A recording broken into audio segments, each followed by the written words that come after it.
Hello बच्चों, let's read the question and the question says. तो हमें यहाँ पे असर्शन दिया गया है कि inactive stage in the cell cycle is quiescent stage. Reason दिया गया है all the cell pass through quiescent stage. तो हमारा यहाँ पे की कॉन्सेप्ट क्या है? की कॉन्सेप्ट है G naught stage, G naught phase, G naught stage या फिर क्विसेंट स्टेज।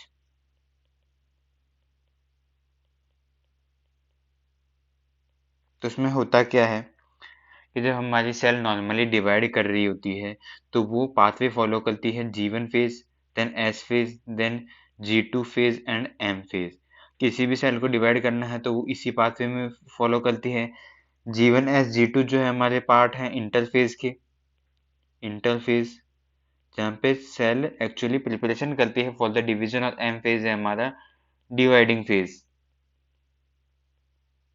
जहाँ पे एक्चुअली में सेल डिवाइड करती है।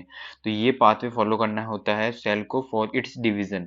बट अगर कोई सेल नहीं चाहती कि डिवाइड करे तो वो इस इस पाथवे से निकल के दूसरे एक स्टेज के अंदर एंटर कर जाती है, जिसको हम कहते हैं जीनोड स्टेज या फिर क्वीसेंट स्टेज,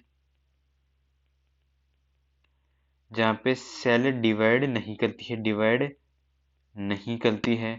मेटाबॉलिकली एक्टिव रहेगी बट डिवीजन शो नहीं करेगी। ऐसी कौन सी सेल? तो हमारी जो नर्व सेल्स होती हैं, नर्व सेल्स या फिर हार्ट की सेल्स, वो हमेशा रहती है हमारे जी नॉट फेज के अंदर। वो मेटाबॉलिकली एक्टिव रहेगी, सारे फंक्शंस करेगी, जो उनके स्पेसिफिक फंक्शन जो वो परफॉर्म करती हैं सारे करेंगी, बट डिवीजन नहीं शो करेंगी।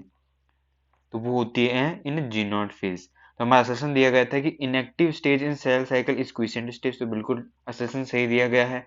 रीजन दिया गया है all cell pass through quiescent stage. तो ये हो जाता है हमारा बिल्कुल गलत, क्योंकि जो जी नॉट फेज के अंदर सेल अपनी नीड के अनुसार ही जाती है, वहां पे जरूरी नहीं है उसके थ्रू पास करना। क्योंकि जरूरी वाला जो फेज है वो है G1S G2M। अगर डिवाइड करना है और नहीं डिवाइड करना है तो जी नॉट के अंदर एंटर कर जाओ।